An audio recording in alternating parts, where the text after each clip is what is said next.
start. I just want to ask before we start that you silence your phones so that we won't disturb the presentation. I'm delighted to introduce Professor Amani Jambal from Princeton University. Amani has been very supportive, and I'm very happy to have her here with us today. Professor Jamal is the Edwards Sanford Professor of Politics and Director of Mamdouha Books, the Center for Peace and Justice. She's a leading scholar of political science and is the author of a number of books about democracy in the Middle East and about Arab Americans. Her most recent book is Of Empires and Citizens, Pro-American Democracy or No Democracy at All. She has also published numerous articles on democracy, gender, and Islam in the Middle East. Amani is also the principal investigator for the Arab Barometer project, which measures public opinion in the Arab world. This project started in 2010, right before the Arab uprisings, and it couldn't have been more timely, as interest in Arab public opinion was put center stage by popular uprisings. This project has also been extremely important and useful for doing research on the Middle East. In today's lecture, Amani will shed some light on Arab public opinion. Please join me in welcoming Professor Amani Jamal.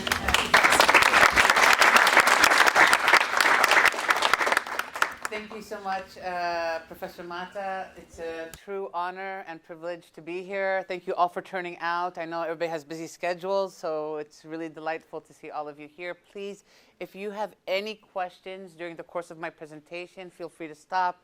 I want to make sure that people are following the presentation, so all questions are good questions. They actually are very helpful to me, because I don't like to listen to myself all the time.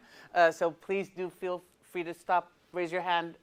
We can have a discussion. So I'm looking forward to the Q&A. And also, I was very happy to learn, if I may say this, Professor Mata, I was very happy to learn that Professor Mata's partner is Ahmed Sholi, who's back here in the background. Ahmed is a very critical member of our Arab Barometer team during the second wave of the Arab Barometer. I'll talk about it in just a bit. But I always like to recognize the wonderful people who have made the Arab Barometer a success. And Ahmed Sholi, who's a PhD candidate, was instrumental. So I didn't know this coming here. It's such a small world. It was very happy to see this. So thank you, Ahmed. Thank you, Nada. And thank you, everybody, for allowing me to be here today. OK, so the talk is Attitudes, Perceptions, Political Participation, and the Gender Divide in the Arab World. One of the things I'm going to talk about is the Arab Barometer Project. If you don't know about the Arab Barometer Project, you are interested about the Middle East, you don't understand the Middle East, you have all these questions about the Middle East, please go to the Arab Barometer website, because it's probably the most, it's a nonpartisan research network that provides insight into the social, political, and economic attitudes and values of ordinary citizens across the Arab world. Our goals are to track attitudes and behavior, build institutional capacity, and disseminate knowledge about ordinary citizens of the Middle East and North Africa. There are a lot of stereotypes out there about the citizens and peoples of the Middle East and North Africa. You can almost watch any Hollywood movie that's trying to portray Muslims or Middle Easterners, and you will see different and varying stereotypes. If you have questions, check this website, please. Up until now, we have interviewed over 70,000 individuals in face-to-face interviews across the region. We have conducted over 48 nationally representative surveys in respondents' place of residence using area probability sampling so that our samples are representative. So when we say things like most Jordanians believe X, Y, and Z, or most Palestinians believe this, or the Lebanese say this, we are confident that we are capturing a representative sample of the countries that we're working in.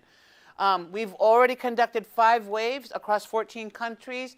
Wave 1 was started in 2006. We just recently finished Wave 5 in 2018, and we are working very hard right now on Wave 6 of the Arab Barometer data. The data are all publicly available. You can access the data. You can download the data. And you can see here which countries are covered in which waves. Normally, when you don't see that a country was covered, like Iraq in 2016, 17, it's because we didn't think it was safe enough to dispatch our enumerators. in the country due to conflict and whatnot. So by and large, or for example, you'll notice that Saudi Arabia here is missing. It's because they just didn't allow us to conduct surveys. Like some countries still don't like people to access their citizens or at least document public opinion, especially if the countries are authoritarian and whatnot. So we can talk more about that in the Q&A.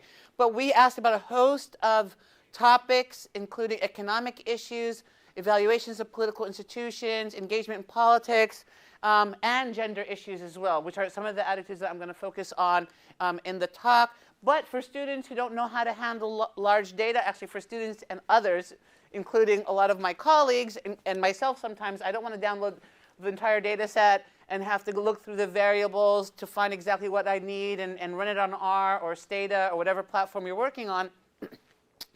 We've designed a platform that's embedded in the website that allows you to run crosstabs and run the descriptive statistics by country or for all countries.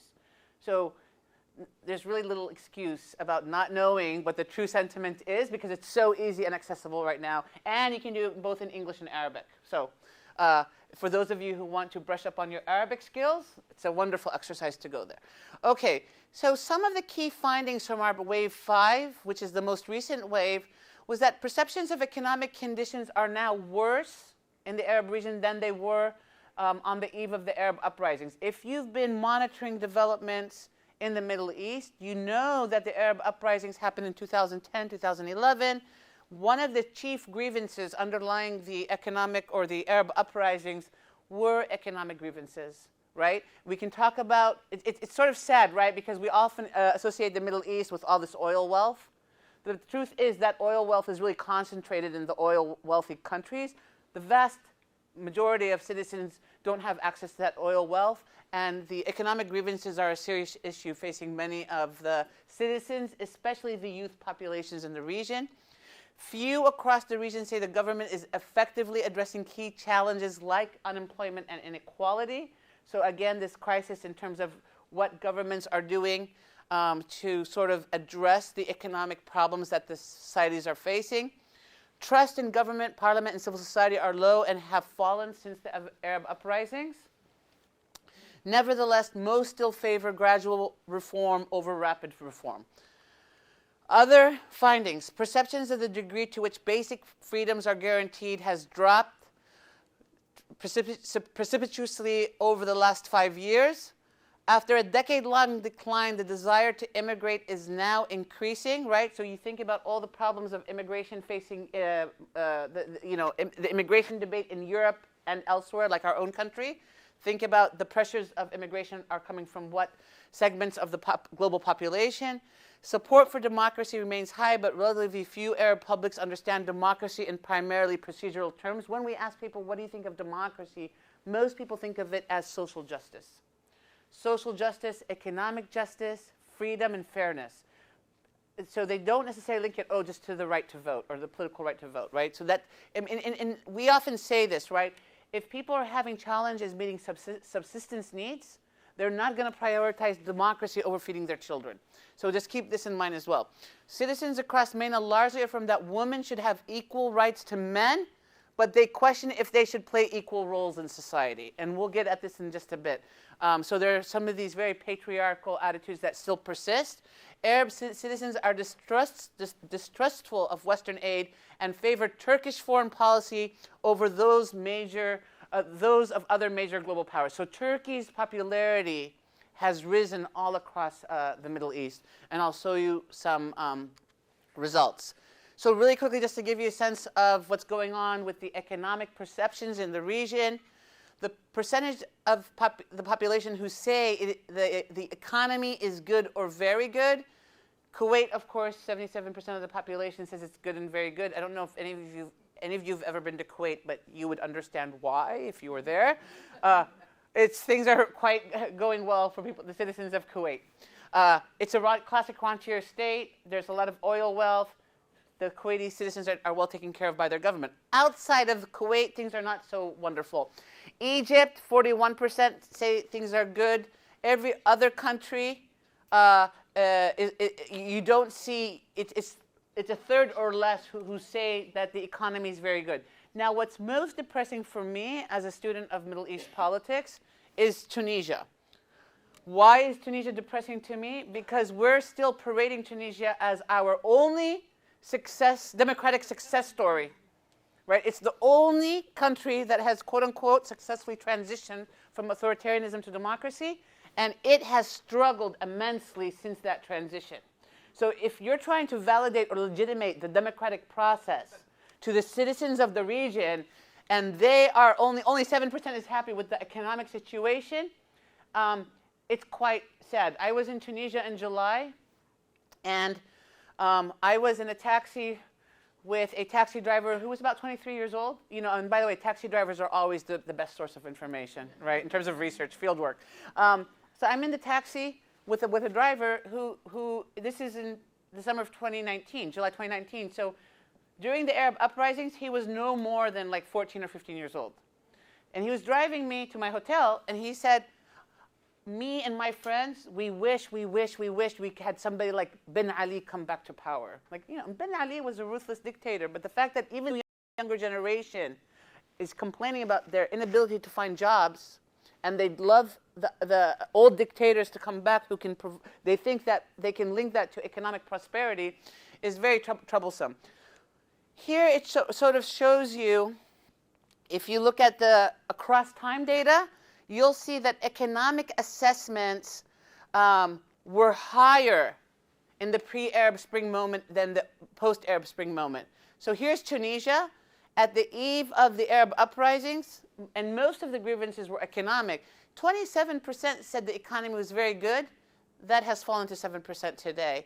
You also see in a place like Jordan, 55% felt the economy was good in 06, 07. Today, that's 23%. So across the region, we know that economic grievances are on the rise. Similarly, I'm not going to spend much time on this slide, but it tells a similar story. Economic optimism is on the decline. People are not very optimistic about the economy. Poor Tunisia, 78% at the eve of the Arab uprisings believe that the economy will improve in the next few years. Today, that number, I think, is what, 33. So levels of optimism are on the decline. The percent who rate government performance positively, again, in no country do we see more than a third of the population rating their governments positively. By and large, it's a static story. And in some places like Jordan, you see a decline. You see a slight decline in the MENA average. This is the entire average. You see that it's dropped about 7 percentage points across the last decade. So keep that in mind. Creating jobs. Job creation is one of the most serious problems facing the MENA region. You have all these young youth like yourselves who go to college. You know, and college is, and I know it's not cheap here either, and it's a burden on everybody, and everybody's taking out loans. But also in the Middle East, it's also a huge burden. Families have to spend a disproportionate amount of their money to see their kids go through college, and the likelihood of graduating and getting a job is less than 50%, right? So there's this uptake in investment, but the job market is not available to absorb the young talent into the market. So percent who are satisfied with government efforts to create jobs, you'll see that this is on decline. And the MENA average is also slightly on the decline. Tunisia, you see that it's declined a lot from 34% to 17%, almost a good, a huge decline, 50% decline there as well. Narrowing inequality, people are really upset about inequality in the Middle East. They believe that inequality is increasing, but more importantly, the perception is, attitudinally, is that the opportunities to sort of move up the social mobility ladder are not there. So those are two different things. So there is actual inequality, and there's the idea that you cannot move upwards in your society. And of course, trust in government is also declining. Trust in parliament is also declining. I'm happy to come back to these, but I have a lot of slides, and I want to make sure that I allow time for questions and answer. This is interesting. I'm just going to spend a second on this one. The percent who say reform should occur little by little or gradually, this idea of like shock therapy and having a democratic revolution. People are watching what's happened in Tunisia. or what's happened, let's say, in Syria, right? They sort of attribute it to rapid change, rapid, kind of like democratic shock therapy. And so most citizens now are far more interested in incremental change, in incremental reform. And we see, like in a place like Jordan, that's more and more people believe that to be the case. If you look at the MENA average, more or less, 76% still believe that should be the case. In Lebanon, and it's no wonder that's like Lebanon does not necessarily, you see a decline in that, and it's also no surprise that in Lebanon is the one country where we see a lot of protests going on as well right now. So there's like a lot of people are sort of like fed up in Lebanon with not only the economic crises facing Lebanon, but also with a lot of the corruption, the cronyism, and layered over the sectarian dynamics in that country. And happy to talk about that with anybody who's interested in Lebanon. So, okay, and trust in civil society is also on the decline. So it's like if you're a citizen in the region, what we're seeing is that people really are losing trust in the government, losing trust in the economy, and losing trust in your civil society organization, your charitable societies, the societies that normally populate your local neighborhoods and whatnot. So here's a nice slide that we put together, which is what we wanted to see, well, what's more popular for the citizens? Is it civil society? Is it government? And what you see is that still, in almost every country, people still trust civil society except Kuwait. Remember, in Kuwait, because it's a redistributive state, right? So this is, it's an exception. But in most Arab countries, people still trust civil society more than their own governments. And these margins are pretty huge here. Okay. So, so just to ask about some basic freedoms, do you feel that you have the right, your right is guaranteed to join civil society organizations? So in other words, tapping into the freedom of association idea.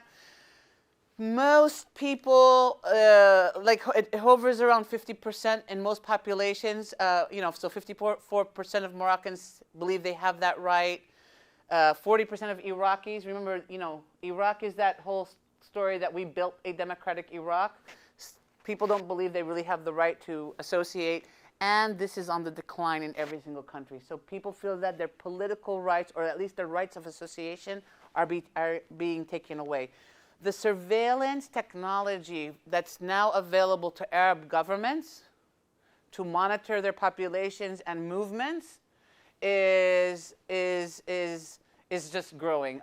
I just was at a talk 2 or 3 days ago where somebody was telling me now in the UAE, the United Arab Emirates, if people convene in their own homes, as under the guide, like if I invite people over to dinner, that's one thing. But if I invite people over to talk about politics, that is now illegal. You cannot have a gathering at your own home to discuss political matters or to organize. And that's because there's a lot of concern about, mobilization or anti-regime agitation and whatnot. So what we're seeing across the region is that political and civil liberties are also being are completely under attack in terms of ordinary citizens. In terms of the freedom to demonstrate, you see that in almost Arab country, people feel that freedom to demonstrate is not guaranteed to a great or medium extent. Lebanon, 73% in 10-11 believe that they did have that. The right to demonstrate. Today, that number is closer to like 35% or something over here. So you see that people sort of feel like they are under assault in terms of their rights to demonstrate, to organize. We see this with the freedom of speech as well. Now I want to talk about a little bit about immigration and attitudes towards immigration. The immigration debate is one of those ones that I often get perplexed about, not because it's not a serious debate, but it's about the idea that we sort of think about immigration in this vacuum, right? Now, you guys are all young students. If you've ever watched any coverage of the Middle East in the last decade, you know that this is a region that's been prone to violence and conflict. and most accounts will often say, well, it's all, you probably hear this, like, these people always just keep killing each other, blah, blah, blah, blah, so, like, as if it's something organic in their genes, right? But the truth is, the conflicts in the region, if you want to understand the Syrian conflict, civil war, if you want to understand the exodus of hundreds of thousands of Syrians out of Syria, you have to go back to the U.S. invasion of Iraq in 2003, when none of you guys were you guys were very young, right? Yeah. So if you want to understand the trickle dynamics of this and why we have an immigration crisis today, you have to go back and understand our own history and involvement. When we went and invaded Iraq and tore down that whole regime, we unleashed forces that today we're seeing the consequences of the sectarian divide that has basically permeated into Syria. And it's not only the sectarian divide, all the regional and global interests fighting in Syria to maintain power are multiple. So the whole conflict of the world is in Syria. What is in Syria? In Syria, you have the US versus Russia. In Syria, you have the Saudis and the Emiratis against Qatar and Turkey. In Syria, you have Sunni Shia. In Syria, you have authoritarian old school versus the younger generation of youth that want a better future. So it's a microism of all the conflicts now we're in Syria. And then people complain, we don't want the Syrian refugees. Well, where are they going to go, right? And who's going to basically absorb this burden? So people say, well, the Arabs should absorb the burden. Well, take a country like Lebanon. Lebanon had a population of circa, 4 million? It absorbed over 1 million Syrian refugees. Its population, you took a quarter of its population was absorbed by Syrian refugees. So now we're thinking about the economic crisis facing Lebanon. Yes, you have sectarian problems. Yes, you have corruption. Yes, you have cronyism. But you also have this tremendous economic pressure in Lebanon that certainly exacerbated the existing grievances on the ground. So now we have instability in Lebanon. Turkey is another Muslim country that took in a huge number of Syrian refugees. But of course, these countries have capacity. The Gulf countries, mind you, decided to take in none. Hence, people ended up crossing the sea dangerously, trying to find access into Europe. I mean, nobody takes their kids in the middle of the night to cross deep waters, risking sinking their kids because, it's just an interesting, fun thing to do, This is necessity and livelihood. So when we talk about the immigration debate, it's not about, Islam is taking over Europe, which is how people want to portray it in the popular media. You have conflict and instability and displacement. The Arab world is constantly, over the last decade or 2 decades, an arena that has faced constant displacement of its populations. And so these people have to go somewhere. And so conflict breeds instability, breeds economic problems, and when governments don't have legitimacy, what do? So we were teaching this in my graduate class. You see governments repress their populations when they know they lack legitimacy.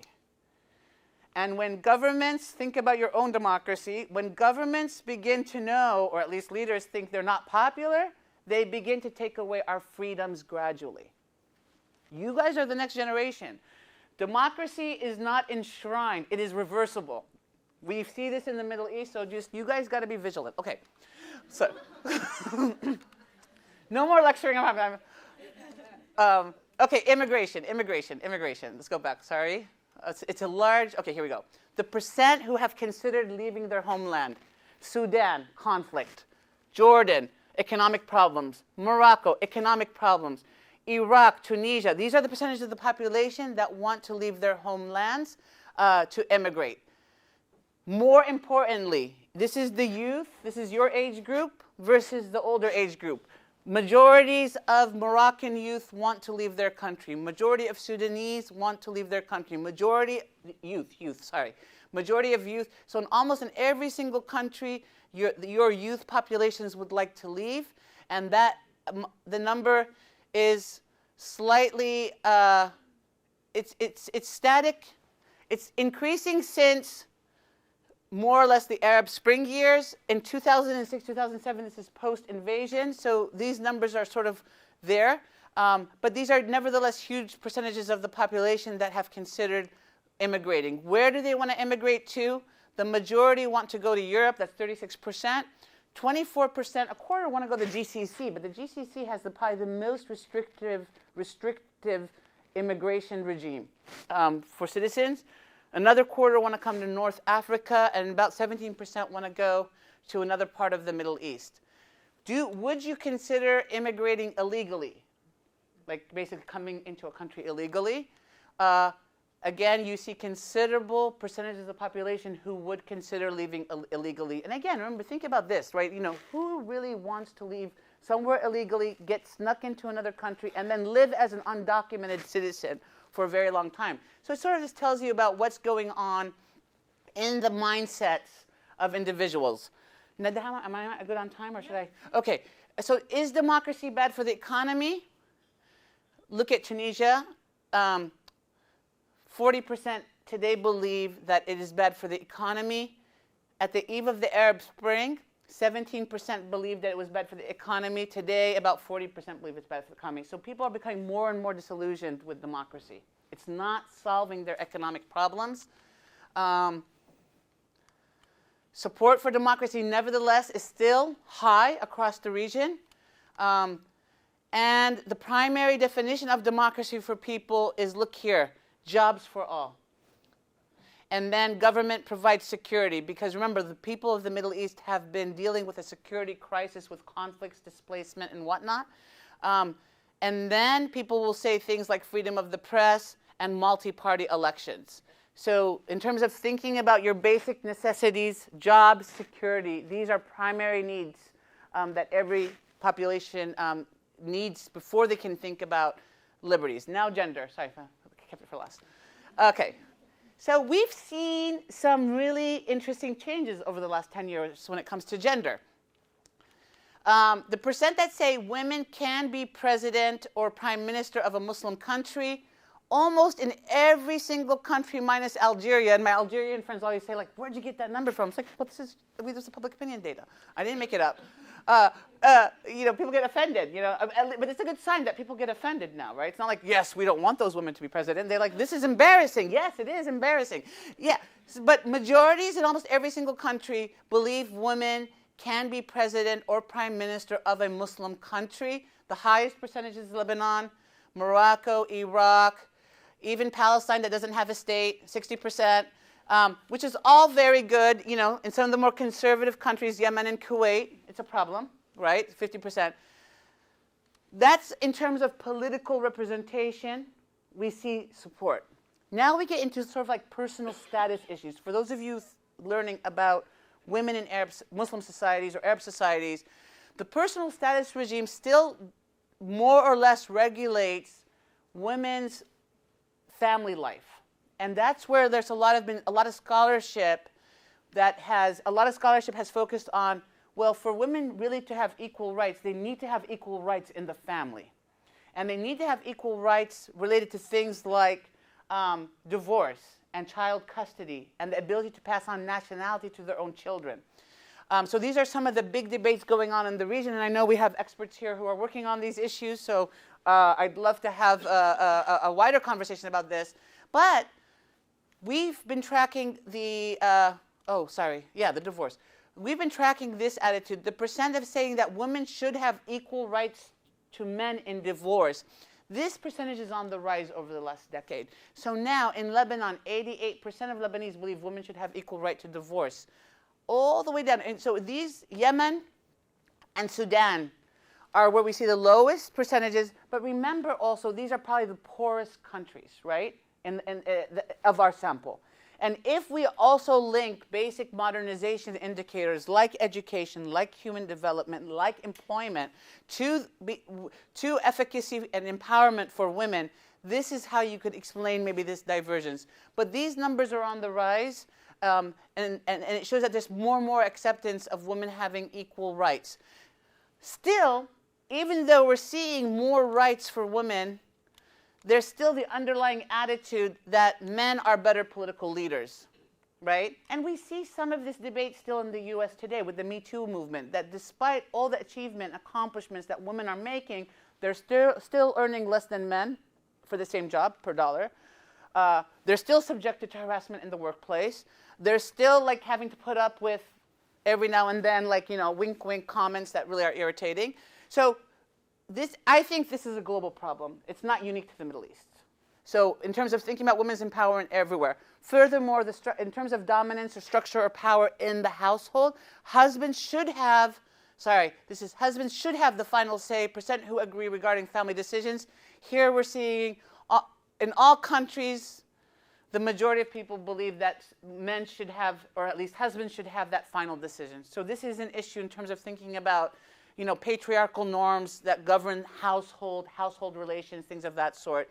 This one we haven't seen much movement on. Which again, it's one of those questions of whether these are the type of attitudes that will only change with generations, right? And there are generational, like, you know, things that your parents, or like, especially you always hear this, things that our mothers had to put up with. My mother didn't have a college education, so she never had to. She didn't work, but oftentimes I'll hear like things that the older generation had to put up with in the workplace are different than the issues that we have to put up with, and it's going to be different than the issues that you're going to have to put up with, so, which is good, right? Hopefully. And then you guys will make it a better place for your children, too. Okay. Women's quota. See, again, on rights, we're seeing changes. The percent of people who favor a women's quota for parliament, almost every single country supports a quota for women in parliament, which is great. Problem is, this is very expected, is that it's a little bit gendered. Women tend to, in every country, support the quota more than men. Now, the most egregious countries are, again, your conservative countries, your Kuwait, your Algeria, which, again, we didn't create this data. The Algerians always say this is very offensive, but I mean, look, that's almost 30 percentage point difference between men and women. So there is a difference here.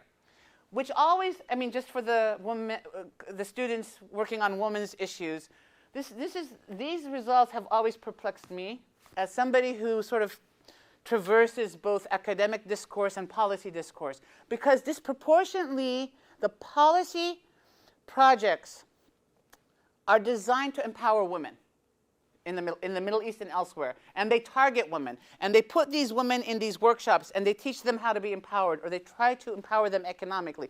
But often, I'm still waiting for that big policy program that says, look, we're going to put these men in these workshops, because unless we tackle the male issue also in terms of expanding their horizons about what it means to be in more egalitarian situations with women, it's not a woman's burden alone to deal with her own empowerment all the time. So just keep this in mind. Again, you guys are the future generation, so you guys got to take it to the next level. Okay, international relations.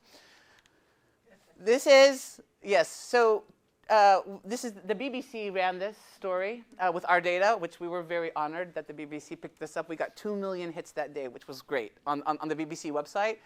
This is the Air Barometer. So, but what they did is say that they were looking at Trump, Putin, and Erdogan. So Trump is the least popular president in all in all the Middle East, right? And what's astonishing is that more people like the Russian dictator Putin more than Trump. But Erdogan, who's increasingly become much more authoritarian in the last decade, is probably the most popular of all the readers. I mean, so like, I mean, you really have, I mean, somebody might say, well, this is really a biased sample of like very, you know, more authoritarian leaders. But nevertheless, Erdogan was the most popular. And you see this, by and large, almost in every single country, except Egypt, Egypt, you found Putin more popular. Libya, Putin more popular. This is all about, like, international relations. But in every other country, Erdogan is up there. In no country was Trump liked more than any of these other leaders, which tells us, I mean, when Obama was president, this looked completely different. The U.S. image in the Middle East was much higher until the Arab Spring, when people accused Obama of supporting the citizens against the regimes. And there was a campaign to delegitimate Obama because he threatened the authoritarian rulers in the region. And we can talk about that in Q&A. Okay. Widespread suspicion of Western motivations for aid. As many of you know or not, Despite the wealth of the Middle East, the Arab world is one of the largest aid recipients from foreign donors. Every single country outside of the Gulf receives aid, and the Gulf countries, they receive massive security assistance and alliance. Okay? They need Western backing to secure their borders, but people are very suspicious of Western influence in their region. The majority or the plurality of people believe it's for the Western, Westerners to gain more influence in their countries. And you see this mostly in Yemen, Jordan, Palestine, Algeria, Lebanon, Libya. In some of these other countries, it's not so pervasive, so we can talk about that in the Q&A. And so that's my presentation. Thank you very much. Thank you so much for this great talk. We're going to open it for questions. Do you want to take a few questions together or one? However it works best for you guys. Yeah. Is it true that there's a very large percentage of women in the Middle East that decide to go towards like STEM majors more so even than European countries or the U.S.? So that's a very good question. So this actually this comes up all the time. Because now in our institutional roles at universities, the thing that so like in my department, right? In the social sciences are even becoming much more mathematical, statistical based. So we there's a lot of mathematical training going on in our classes, and oftentimes what we hear is that, women are not as good as men when it comes to math. Women are not good as men when it comes to science. And it's like, I grew up in the Middle East, right? And in the Middle East, they still have this old, like, the more sort of like, I want to say old school type of metrics for like high school and post-preparatory school. So after middle school, it used to be that you have to take exams to advance to high school. After high school, you have to take the exams to advance to university. So looking at those high school examinations after 12th grade, because you can't do this what you guys do in the U.S. You don't have the luxury of being, 2 years undeclared, shopping around the courses. Do I want to be an artist? Do I want to be a scientist? No, you have to declare after high school whether you're on the science track or on the social science track or some other track, right? And that is you get placed based on your high school exam. The high school exam, what they do, because it's such a big deal, first of all, they stress out the 12th graders. So I'm not, in terms of like quality of life, I don't think it's very healthy for our 12th graders to take these exams. Because they're like studying for like 30 days, it's stressful, your whole life is sort of dependent on these exams. Studies have shown this is sort of like psychologically burdensome. But, having said that, the exam results are always published in the newspaper. It's a big deal. They publish these in the newspaper, and oftentimes the people who get placed into the medical track and the science tracks, they publish like the top 20. Everybody's published. So if you fail, you're even published in the paper. Your neighbors find out that you failed. Okay, so it's bad. But the fact is that they publish the people who, the top science earners, the top social science earners, every single country, almost the top 5% who go into the sciences and the math and the medical are women. And then you come to the U.S., and then in 7th grade, girls are saying, I don't know math. Math is too hard. My daughter came home from school the other day. She's 12 years old. My baby, I have older kids, so my 12-year-old comes and said, she's getting 90% always on her exams, and she came home, she said, the boys are smarter at math than me. I almost flipped out. Like, no, Mom, this is a socialization scheme in mostly Western societies that teach young women early on in their lives that they are not competent as men when it comes to math and sciences. This has huge disadvantages for women in the labor force down the line, just FYI. In no other country, go look at China, go look at Japan, go look at, so if it's genetic, whatever. We wouldn't see this variation between the West and the rest, right? It's only in this Western culture. And so my colleagues at Princeton have studied this and they find that by 2nd grade in the U.S., young girls begin to say, we are not good in math, and there's the socialization pressures indirectly. So like you don't get teachers in the U.S. telling girls, you guys don't know math. the socialization pressures implicitly around young girls teaches them that it's easier just to say that you're not good at math. Math is too hard. Men are better in math and this. And this is very unique. Sorry, you asked a question. The study, sorry, I can go on and on about this. I'm a mother of 4 daughters, so I think this matters to me. Look at the research of my colleague, Sarah Jane Leslie. Yes. A fantastic study that shows that this is a very unique experience here in the US. Sorry, yeah, I talk a lot. To ask about, early on you mentioned that in order to talk about immigration issues, we should go back to 2003 when U.S. invaded Iraq.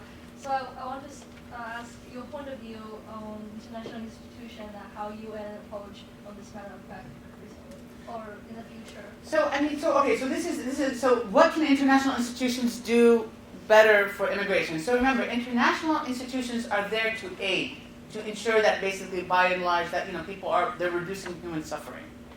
So that work is very honorable and noble because we don't want people, sitting on the borders between countries and they don't have food or shelter or humanitarian assistance, right? So all the work that the internationals have done is noble. But we need to remember and be cognizant. These international organizations are funded by countries. So our country recently has defunded some of our support for the United Nations and for some of the humanitarian assistance because they don't like the politics of the UN. They think the UN is too liberal, right? Or something else. You can get into the politics of that. So remember, the UN is only viable so long as it has funding to work. But second of all, the UN is restricted on what it can and cannot do based on each country's preferences for how it wants to treat its immigration regime or its immigrant population, right? So when Merkel decided that we're going to take in 1 million refugees, that was a German decision to do so. Most people sold that as this humanitarian commitment towards immigrants from Syria, right? Which it's true. If Germany had closed the door to Syrian immigrants, it would have been a disaster. So I want to make sure that everybody says that, what Germany did is very noble. On the other hand, what people often don't talk about at all is that Germany has this massive labor shortage. So Germany was already saying that it needed to have import labor. Europe, you guys, by and large, needs labor. And so if you're sitting in Europe, you're saying, okay, we need labor. Where are the labor pressures going to come from? They're going to come from the conflict areas, Iraq, Syria, parts of Africa, parts of Yemen, and Afghanistan. So they did their analysis. This is somebody in the immigration office in Germany told me this. They did their analysis. This is not a conspiracy theory. They did their analysis and they said, look, we have a developed modern economy that requires a skill set to sustain the economy. Here are the pressures of the immigration flows. Which of these populations is going to be more able to come in and pick up the skill set? The Syrian regime, as oppressive as it was very oppressive, by the way, and repressive as it was, because it was one of those states that had the state development projects, it invested a lot in education. So people were graduating from Syrian high school. They were speaking English, they were speaking French, they were speaking American English and British English, right? It's the accents are different, right? You hear it all.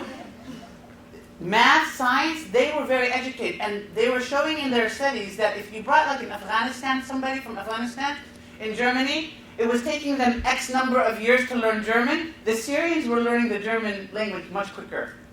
So she said, we're going to take was almost like, we're going to take the Syrians and let the UK take the Afghans. Let them deal with that problem. So it was also in their economic strategic interest to have that Syrian labor force. A lot of them were already engineers and doctors anyway. So, read about that project. And people often say that, they came in, they were such a burden on the welfare state. I mean, you don't qualify for welfare protections immediately as an immigrant. You go through people immigrated just to receive welfare, they would never immigrate because you have to go through so much. and you have to go to the asylum shelters. And then you have to be relocated. They're mostly relocating people in areas that the Germans don't want to live in. Then you got to learn the language, and you have to send your children to the school, where most of the children get bullied because they don't know the language initially. So it's a dramatic experience for the immigrants. Then maybe they'll qualify for if they don't get jobs. But so I read a study recently that most of the refugees that came in from Germany, and I don't have the statistics, but look it up, most of them have found jobs. So there's training, there's really good training projects for the refugees and things of that sort. And all German economists consider this as part of an economic asset for that, unlike our country where we refuse to admit this, right? That the immigration has enhanced the economy. That's a long answer to your question, I apologize. Okay. Yeah.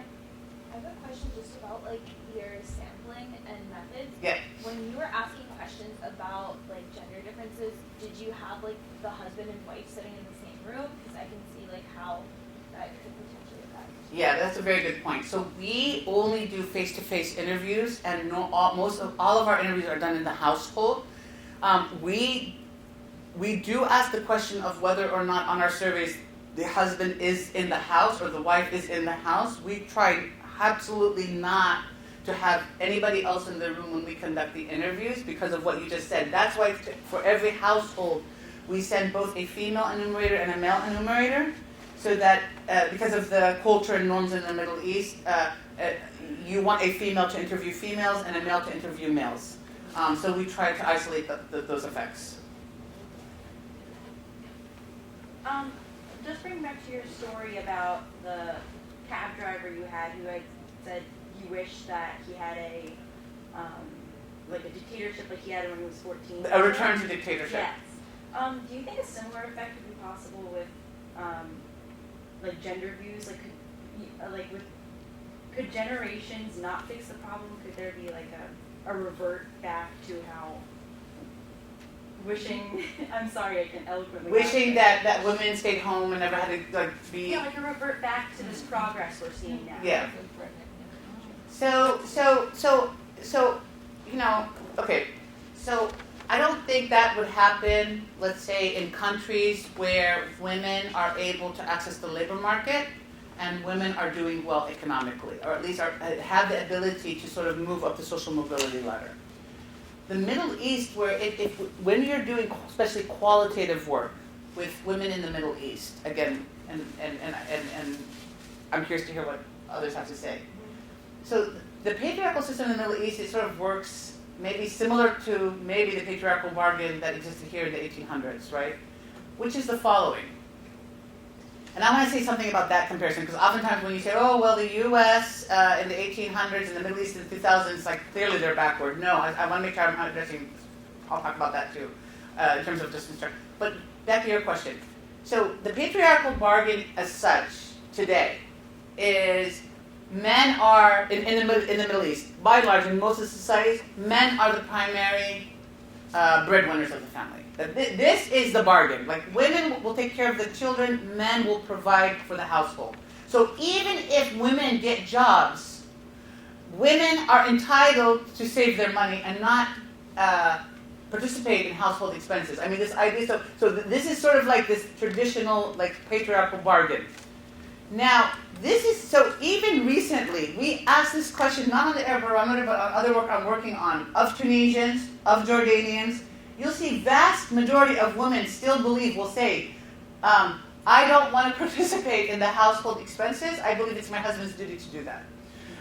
Because this is a guarantee. So people will often say, well, that's not egalitarian the other way, right? You know, if women and men are both working, if somebody's earning more than the other, like, this is the common sense to do. Like, I don't hoard my money. Family expenses are plentiful, and there's always a place to contribute. But from a woman's perspective, the way they're saying it is that, look, there is no welfare state. There are no security nets provided by government. If, God forbid, you get divorced, you're going to need to rely, there is no this, very effective alimony system where men are going to support children until they're 18, right? So the only safety net women have is their own personal savings. That's why a study recently showed that almost 70% of bank accounts in Saudi Arabia are held by women. So this idea that women always need to save for a rainy day is a very pervasive idea. And it comes, I think, from this whole like patriarchal bargain issue that if you're sort of dependent on your husband or your male brother or provider, that what if that is no longer the case? You need to sort of save for that rainy day. So if women, and to answer your question, if women, as we are seeing in our evidence today, they are trying to access the labor market, there are no jobs. Where they find jobs, the compensation is very low.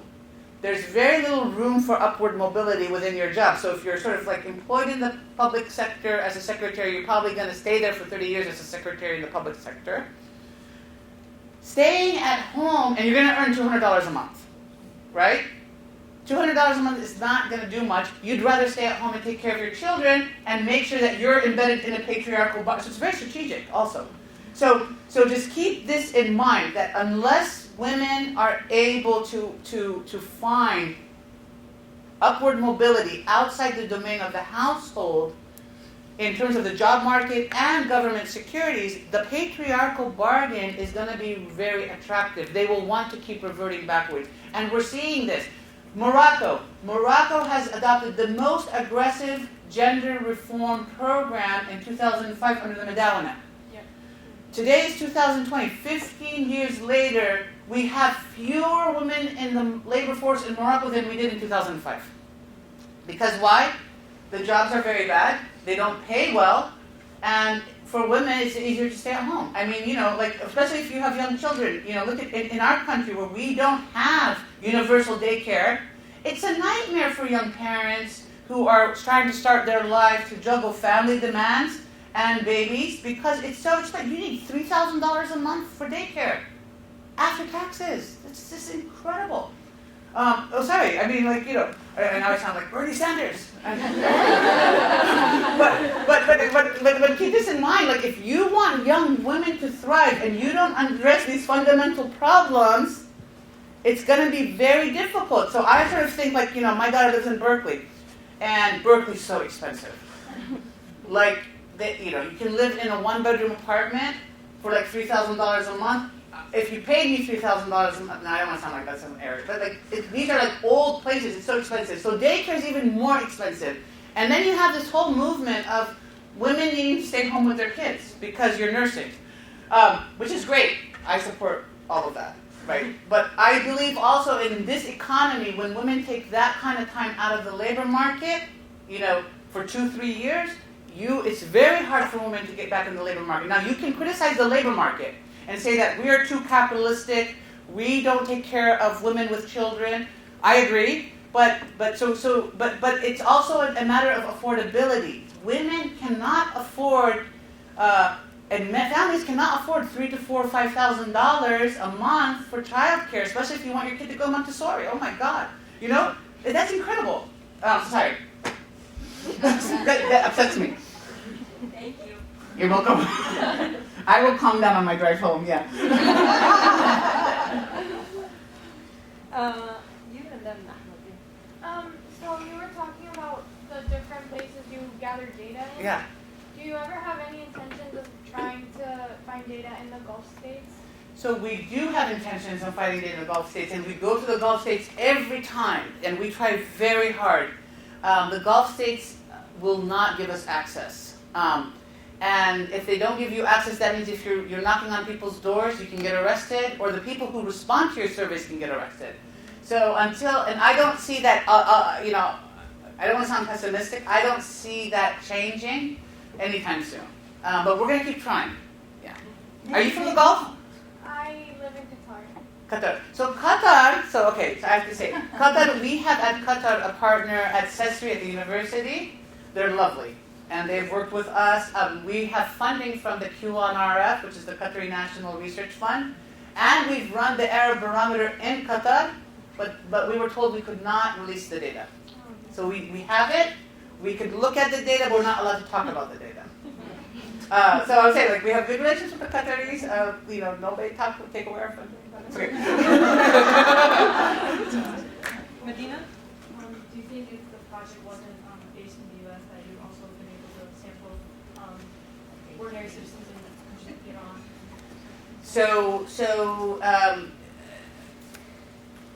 I think we would be able to find partners in Iran to work with, even if we're U.S. based, because in Iran you have a great, very vibrant academic intellectual community. I have colleagues who have run surveys in Iran. The issue for us is that we're the Arab Barometer, and so where would Iran fit in? But nevertheless, Iran is a very important country to include as well. Yeah. Thank you for the credit. It's very generous of you. I have a question about the data. What seems striking to me is a contradiction between a strong belief that's very consistent with democracy, but as well most people acknowledge that it's not delivered. How do you understand this? That I do trust democracy, or I do prefer it, but although I acknowledge it's not doing much For us. Yeah, so this is very good. I mean, so this is where you sort of like you're sort of committed to this idea, the principles, right? That like if all else was going well, I would love to be in a country where all the freedoms were guaranteed, right? Where we had these multi-party elections, where everybody participated. But in practice, removing a strong leader opened up the valve for elections, but elections are not just about this Pollyanna story, let's all go to the polls and vote. It unleashes competition.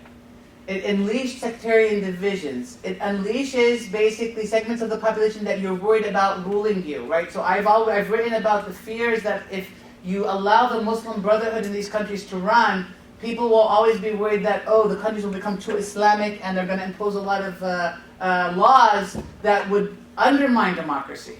But the idea is, we know from every account, the more you pressure these movements, the more radicalized they become. So if you want to moderate these movements, you should allow them to, right? So these are the debates that you're dealing with in tension, right?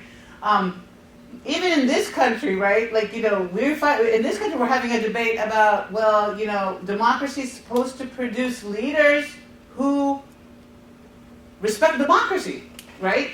And so in practice, though, in the Middle East, especially because a lot of the economic projects were linked to the state, if you weakened the state by democracy, it also meant these negative externalities into the economy as well. So, and then how people are practicing or experiencing democracy in their daily lives, it hasn't been very positive. You see more economic crises. Now, the truth is, remember, with the democratic momentum in the region, we also have all this conflict in the region as well. So you can't just win democracy. But if you're just somebody living under these conditions, you're saying it would have been better if we had a strong leader who, I'm willing to give up my rights as long as I can feed my children. And so we hear this quite a bit. And so that's sort of like the sacrifice, if you may, of what's been happening in the region over the last decade. Is that? Can I follow up on Yes. this just? I was surprised that for Tunisia, for freedom of association, how people believe that they have less freedom of association, while the only thing that is really like a win situation is freedom of association, because it was restricted by law, it was lifted after the revolution, and then now you have thousands of associations. If there is something new in Tunisia, is that anyone can associate with anyone else. Right. So I don't understand why people respond to that. Can I add a question? Yes, please. I was also surprised by the fact that actually in terms of, although they're skeptical of democracy and they kind of see it negatively, and the guy, your case with the taxi driver that kind of wanted Ben Ali back, but actually in the recent election, most people voted for the guy who was not associated with the old regime, associated with the revolution, associated with that. So, and that might be represented in the fact that they still want democracy.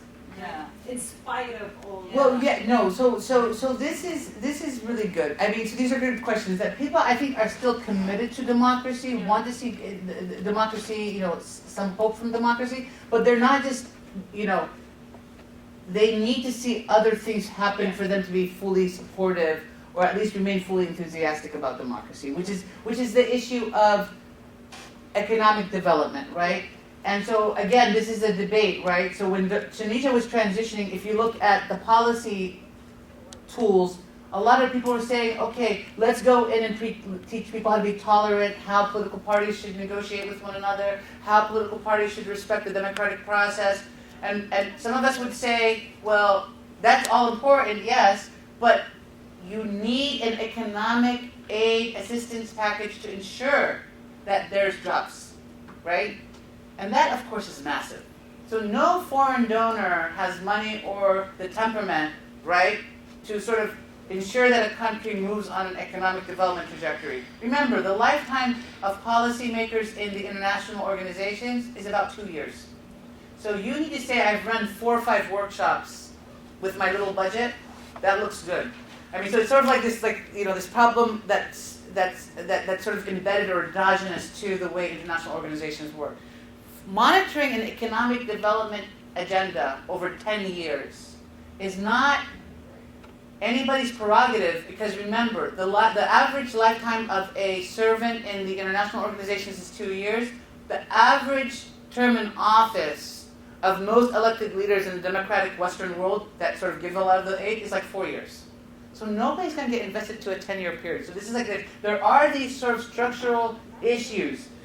Plus, economic development is hard. It's tough, right? So keep this in mind. The Tunisia issue, well, freedom to demonstrate, still Tunisia is the highest Arab country, even though people associate. Where's the association one? Here. Yes. Sorry, this keeps moving.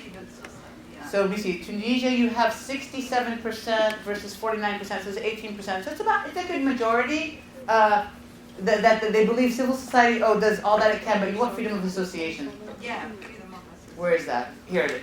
This one. Yeah. So Tunisia is about 50%, right? And my sense is that this also And is. then it was, I'm sorry, it was 82%. That's for me what is. Like Here. in Right. 2010, when it was under like the dictatorship. Well, no, so this is right after the dictatorship. People were very happy. This is Right after. We could never survey Tunisia before. Okay. But it's declined. Okay. And my sense is that this is because the surveillance technology has increased in all these countries, and so people believe that they're always surveilled, which is it's not too far from the truth, right? I mean, the surveillance technology as a means of monitoring the population, even in democratic Tunisia, right? Because people are more interested in eradicating terrorism and all of this. So keep that in mind. And did I answer your question, Nida? About the, okay, very good. Okay. Any other questions? I'd like to hear your opinion on variation in that in terms of gender equality. Right. And we also have variation in labor market participation. I really like how we kind of frame the values versus economic opportunities and income to the household. So how do we see that in terms of the variation in gender across the Arab world? So Tunisia and Morocco are often considered more gender friendly. Right. So the truth is, I mean, like Morocco is gender friendly because you saw institutional reforms that supported women's equality. But the truth is, when we look at some of the indicators, it's still lagging in terms of other areas of the world. So here's like a dilemma, right? In the Gulf countries, like a place like Qatar, women are participating very actively in the labor force. And are basically have closed the education gap between men and women in many arenas. In a place like Morocco, it has the most progressive gender reform package, but still 50% of the women are illiterate. What do you do with this? These kind of contradictory. And so my feeling, not only feeling, not just like I'm like, okay, what side of the debate am I on today? My reading of the situation after the years is that I think it's very important for women to have access to act like Marx, to sound like Marx, to the means of production. If women are participating in the labor force, it's giving them access to resources they otherwise don't have. Therefore, you can adopt top-down institutional reforms to guarantee women's rights, but if women don't have access to jobs and equal opportunity in the labor force, it's going to disadvantage them. This is not to say that you don't want those institutional reforms. What I'm trying to say is that that's not enough. In a place like Qatar, which is considered more traditional, when you're in Qatar, you see that women have a lot of rights, a lot of access to economic resources, and in many spheres they're participating on equal grounds with men. Although they don't have the political top-down rights, in the household you're seeing that they're becoming much more economically empowered. So that's how you need to sort of analyze. So it depends on your definition of what really constitutes women empowerment. If it's about labor force participation, you need to look at then the economies of the region. Yeah. Yes, I think that some of these places like Morocco and previously Syria that had pretty high rates of tourism also.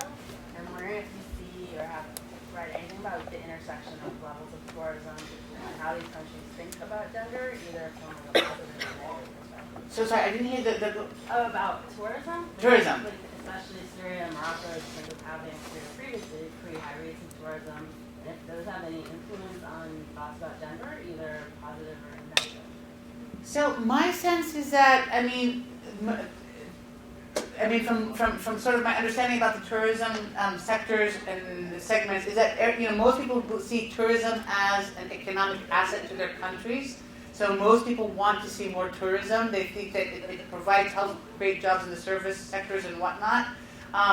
Maybe there's this slim minority that's more conservative that sometimes worries about tourists bringing in values that don't conform to their population. But the truth is, with these transnational linkages and so much back and forth between Europe and the Middle East these days, and media in the Arab world, you could watch anything that you watch here in the Middle East. I was in the Middle East in Dubai, and a movie that was going to be released here like in a week, and I wanted to watch it, was already released in Dubai before in the movie theater. I was just like surprised. I was like thinking, how does this happen? I know it happened, but what I'm trying to think about the copyright laws and how this works, because it's not yet released in the U.S. Probably. Okay, well, thank you, yeah. Okay. I spent like an hour thinking about it. Okay, no. But it was just fascinating that they're getting even our movies. I'm going to sound like very good. Our movies before we get them ourselves. But so this is just interesting. The thing that's hurt Arab countries economically since the Arab Spring, with the instability, is the decline in tourism. It was a major source of revenue for many countries, including Morocco. Well, Syria now is out of but Jordan, Egypt, still Tunisia. A lot of these countries, they do rely heavily on tourism. Even Dubai, right? Dubai relies on movement of populations through the country. Any other questions?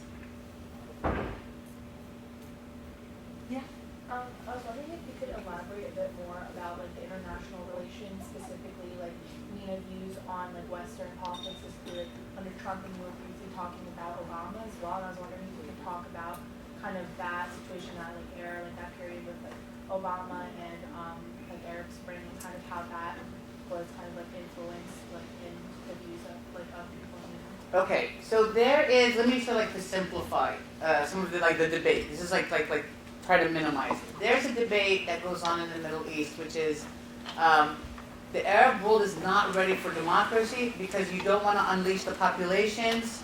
They don't know. We don't know where their sensibilities are. We don't know where their allegiances are. So let's support what we know, and what we know is familiar, and it gives us stability, right? So this is the support for the authoritarian bargain. We support our leaders in Saudi Arabia, not because we think they're great democratic leaders, but because they offer us stability. Why do we care about stability in the Middle East?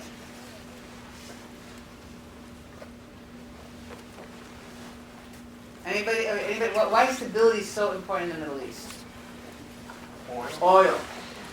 Oil is a huge factor, right? If you guys think oil, we frack our earth here and we're now energy independent, that's so wrong.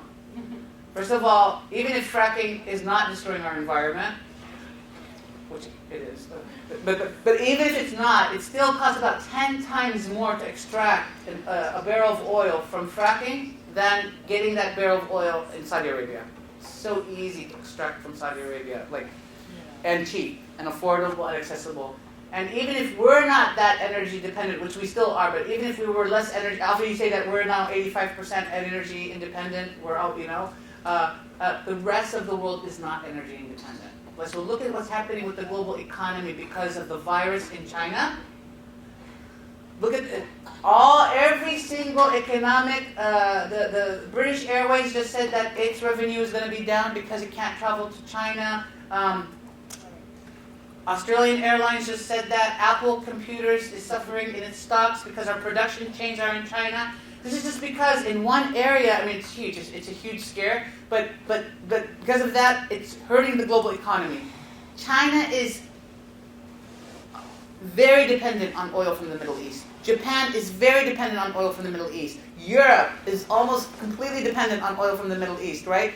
A lot of these countries rely on Middle Eastern oil. So if something happens to that oil in the Middle East, the world economy will take a huge hit. So we need stability in that region to ensure that the oil flow stays coming to the rest of the world and the global economy continues to prosper. So the idea is, well, let's just gravitate towards what we know.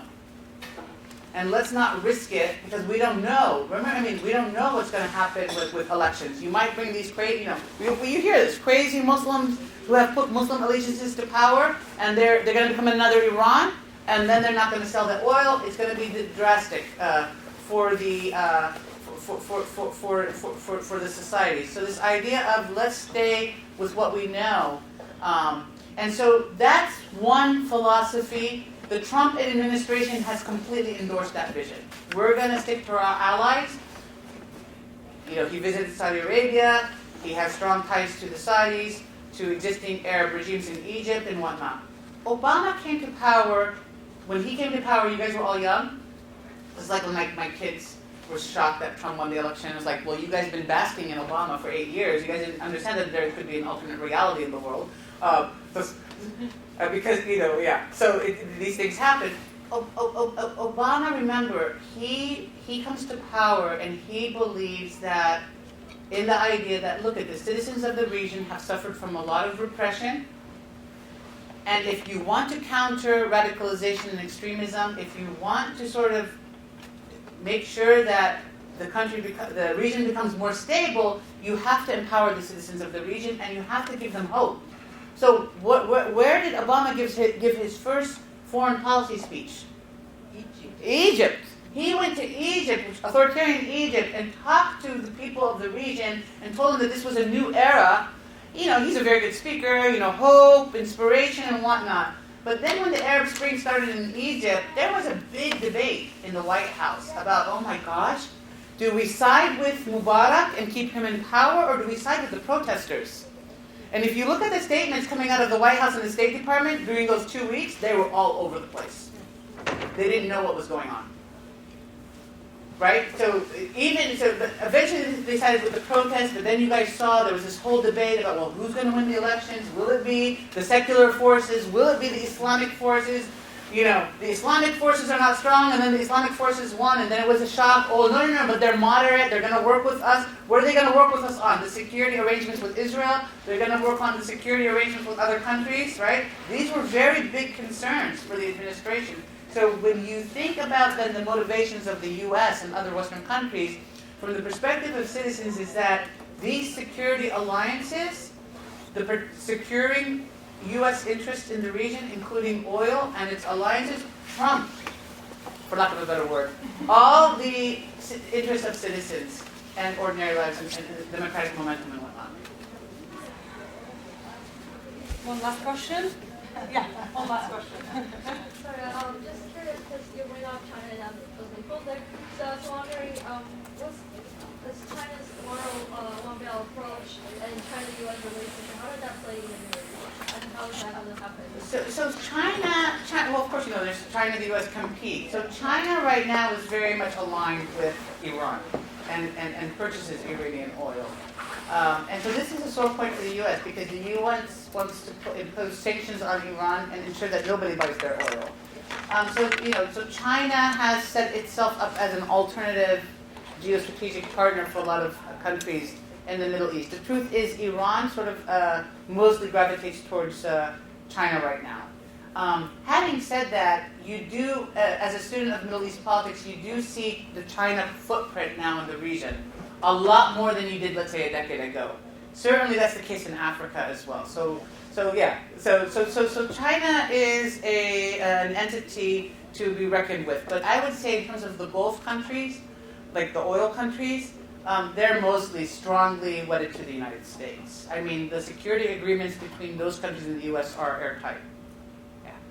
Well, I mean, where are most of our troops housed these days? In the Gulf. Yeah.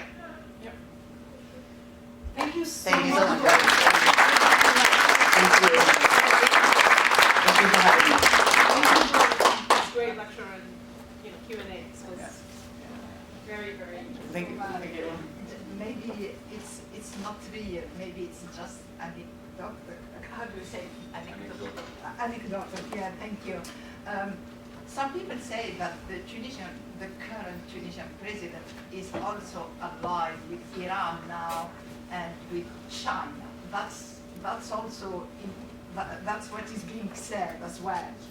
So I don't know that, but my sense is that when countries are not fully embracing the U.S. or fully embracing traditional alliance partners, people will sort of say, well, they must have a different alliance backer, which again tells you about like the idea that states cannot sustain themselves; they always need a backer.